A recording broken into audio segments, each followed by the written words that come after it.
യഥാർത്ഥത്തിൽ ബൈബിൾ പരിചയപ്പെടുത്തുന്ന യഹോവ കാരുണ്യവാനാണോ? ബൈബിൾ പരിചയപ്പെടുത്തുന്ന യഹോവ കാരുണ്യവാനാണോ?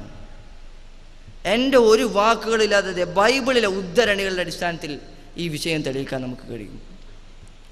ബൈബിൾ തന്നെ പറയട്ടെ യഹോവയുടെ ക്രൂരമായ കൽപ്പനയെക്കുറിച്ച്.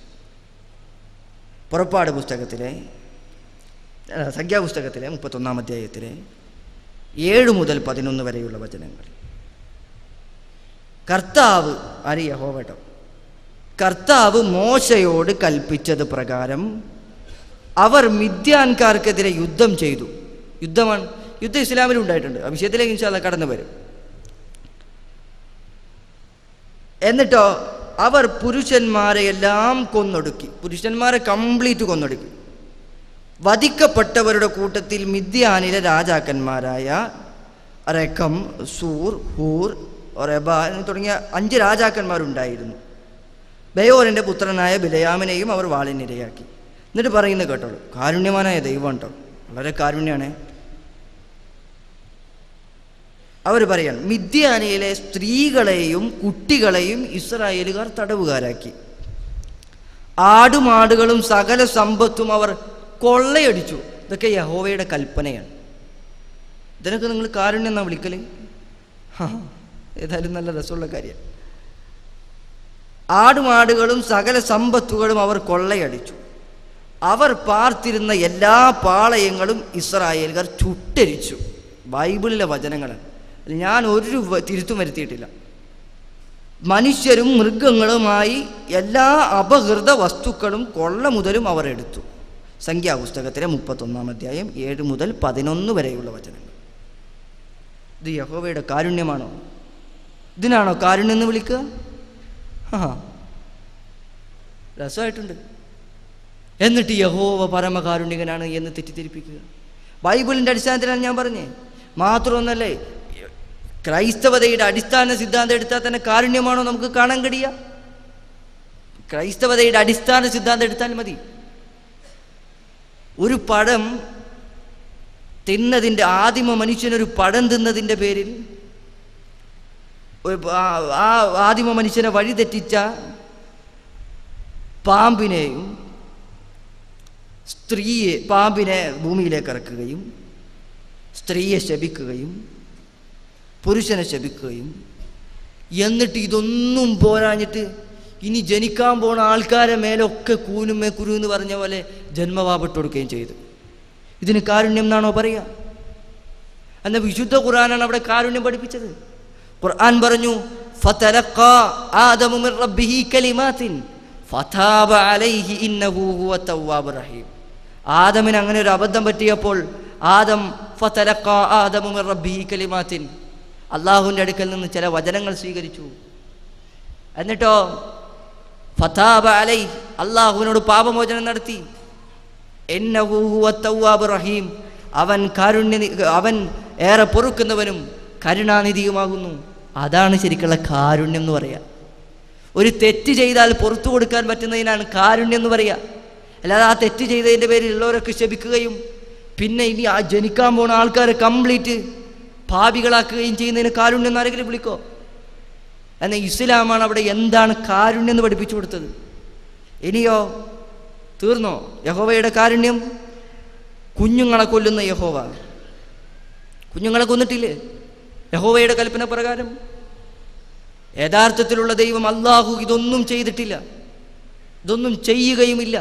കാരണം അവൻ പരമകാരുണ്യകനും കരുണാനിധിയുമാണ്. പക്ഷെ ബൈബിൾ പരിചയപ്പെടുത്തുന്ന യഹോവയോ?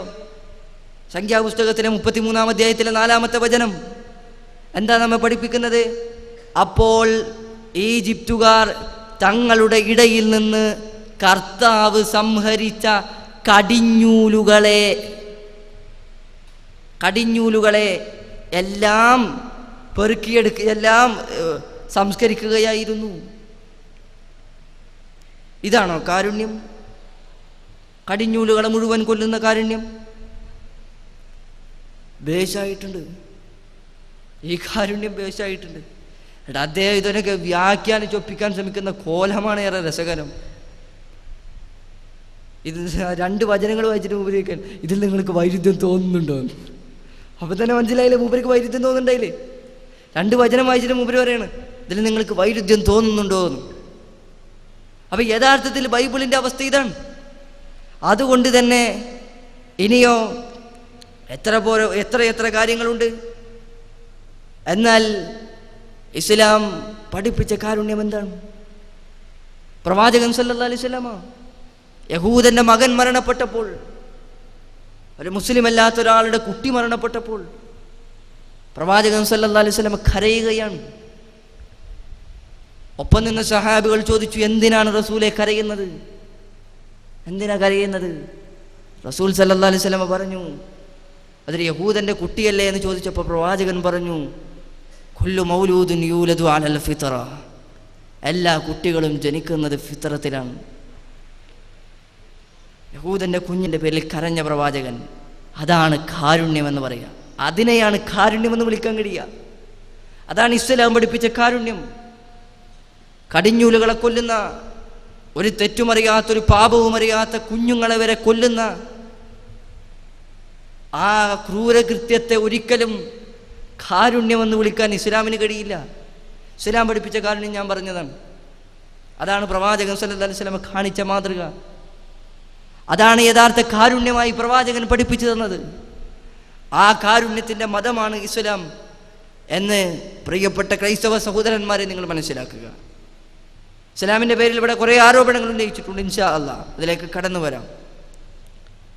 ഇനിയോ ഇവിടെ പലപ്പോഴും, ഇവിടെ ഉദ്ധരിച്ചിട്ടില്ലെങ്കിലും പലപ്പോഴും മിഷനറിമാർ ഉദ്ധരിക്കുന്നൊരു സംഭവമാണ്, ഇസ്ലാമിൻ്റെ ക്രൂരതയായി കാണിക്കുന്നൊരു സംഭവമാണ് ബനൂ ഖുറൈള സംഭവം.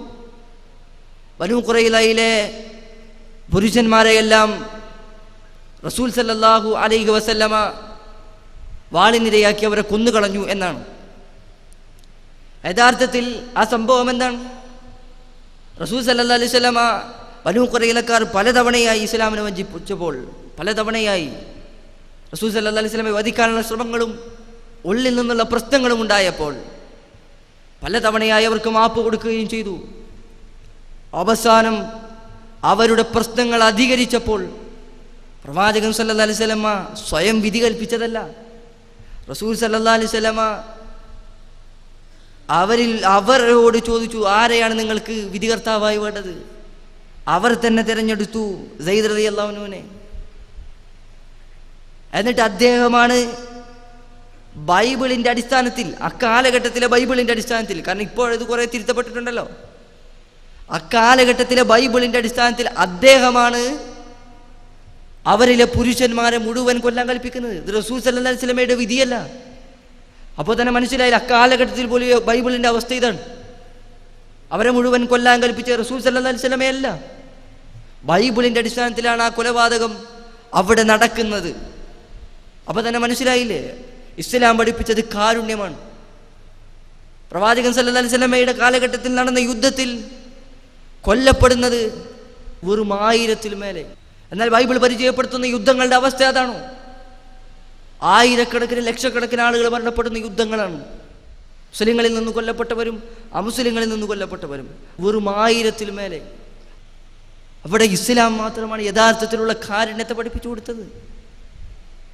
അപ്പോൾ ഇസ്ലാമിന് നേരെ വാളോങ്ങുന്നവർ നേരത്തെ പറഞ്ഞതുപോലെ സ്വന്തം വൈകല്യത്തെ മറന്നുകൊണ്ടാണ് ഉറയിൽ നിന്ന് വാളെടുക്കുന്നത് എന്ന് മനസ്സിലാക്കുക. ഇതാണ് ബൈബിളിൻ്റെ അവസ്ഥ. കടിഞ്ഞൂലുകളെ കൊല്ലുന്ന യഹോവ, അത്രയോ ആളുകളെ ചുട്ടിച്ചാമ്പലാക്കുന്ന യഹോവ. ബൈബിൾ പരിശോധിച്ചാൽ തന്നെ ഇതാണ് കംപ്ലീറ്റ്. പഴയ നിയമത്തിലെ പ്രയോഗങ്ങൾ തന്നെ മുഴുവനും മിക്കവാറും അങ്ങനെയാണ്. എന്തോ ഒരു മുഴുവനായിട്ട് കൊല്ലാൻ വരുന്ന യഹോവ, എല്ലാ ആളുകളോടും ഒരു പൊറുക്കലുമില്ലാതെ മുഴുവനായും കൊല്ലാൻ വരുന്നൊരു യഹോവയെയാണ് പരിചയപ്പെടുത്തുന്നത്. എന്നിട്ട് അദ്ദേഹം പറയാണ്, മുസ്ലിങ്ങളുടെ അള്ളാഹുവിന് തീരെ കാരുണ്യമില്ല എന്നാണ്. എന്നിട്ട് അദ്ദേഹം ആ കാര്യത്തെക്കുറിച്ച് കുറേ പരിഹസിക്കുന്നുണ്ട്. യഥാർത്ഥത്തിൽ വിശുദ്ധ ഖുർആൻ മാത്രമാണ് പാപം ചെയ്ത ആളുകളോട് അവർക്ക് പുറത്തു കൊടുക്കുന്നതായി അറിയിക്കുന്നത്. ഖുർആനിലെ 39-ാമത്തെ അധ്യായം സൂറത്തുൽ സുമറിലെ 53-ാമത്തെ ആയത്തിൽ